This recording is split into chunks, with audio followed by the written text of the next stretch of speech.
ордны хаалган дээр ахмадууд тэтгэврийн доод хэмжээг сая 500 болгоё гээд сууж ийн та гарч уулзсан уу? Ер нь одоо манай төсвөр ийм боломж байгаа юм. За ахмадуудтайгаа бол уулзсан.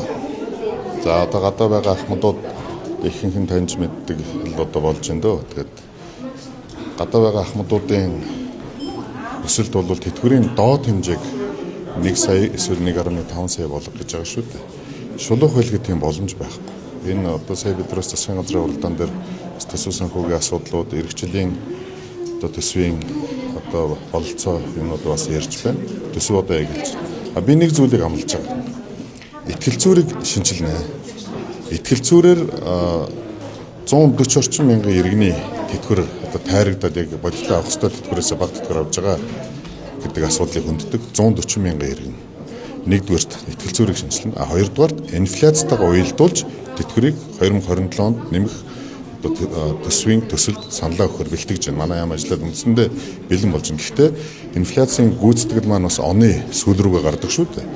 Тийм учраас иргэжлийн одоо инфляцийн одоо энэ жилийн инфляцийн гүйцэтгэл хоёрын хоорондын зөрүүг гаргаад бид нар тэтгэврээ инфляцтайгаа уялдуулж нэмнэ. Тэгэхээр нэгдүгээрт итгэлцүүрээ янзлах нь байна. Хоёрдугаарт инфляцтай уялдуулж тэтгэврээ нэмнэ гэдэг гэж ойлгож болно. Гадаа байгаа ч явах дээ. Улсын хэмжээнд тэтгэврийн доод хэмжээ бага байна шүү дээ. Нэг үйлхэд энэ өргөн хэрэглээний барааны үнийн өсөлт энэ төр хамгийн түрүүнд өртөж байгаа иргэд маань бол ахмадууд. Авж байгаа тэтгэвэр нь ерөөсөө өргөн хэрэглээний барааны үнийн өсөлтийг гүйцэхгүй байна шүү дээ. Энэ дэлхийн нийтээр нэг юм ойлгомжгүй байдалд орчлоо. Энэ асуудлыг ч гэсэн засгийн газрын урал дээр хэллээ. Тийм учраас ямар ч бас ихний ээлжинд хийж чадах зүйлээ хүн амлах хэрэгтэй. Зарим улсын их хурлын гишүүд сая 500 болох боломж байгаа гэдэг ахшгүй. Тэгвэл тэр боломжоо их хурл дээр ирэх энэ улсын төсвийг одоо хойрлох, хэлцэх, батлах, онцгой бүр ирэх гагцгүй улсын хурл биш үү?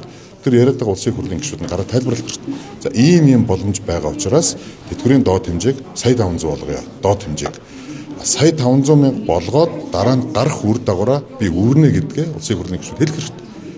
Тэтгэврийг сая 500 мянга болгочхоор та бүхэн бодоо гадаа байгаа дэлгүүрийн худалдагч нар бас ухаантай хүмүүс шүү. Өвөө таны тэтгэвэр нэмэгдсэн шүү дээ. Гурилын 200 төгрөгөөр нэмэгчлээ. Мах 500 төгрөгөөр нэмэгчлээ гэвэл хариуцлага нь хэн хүлээх? Ингээд ахмадуудын худлаа боломж байгаа юм шиг төрхраад байгаа улсын хурлын гишүүд өөрсдөө хариуцлага хүлээх хэрэгтэй. Тэрийгэ тайлбарлах хэрэгтэй. За Убакира ийм боломж байна. Эндээс би энэ зардал хэмнээд олоод ирлээ. За нэмэгдүүлэх мөнгө чинь сая 500 мянга төгрөг чинь энэ байна. За нэмэгдээд өргөн хэрэглээний барааны үн өсөхгүй гэдгийг би толгоогоор хариуцъя гэсэн одоо улс төрчид байвал гараад ирэх шүү дээ. Тийм учраас би худлаа зүйлээ амлаж чадахгүй.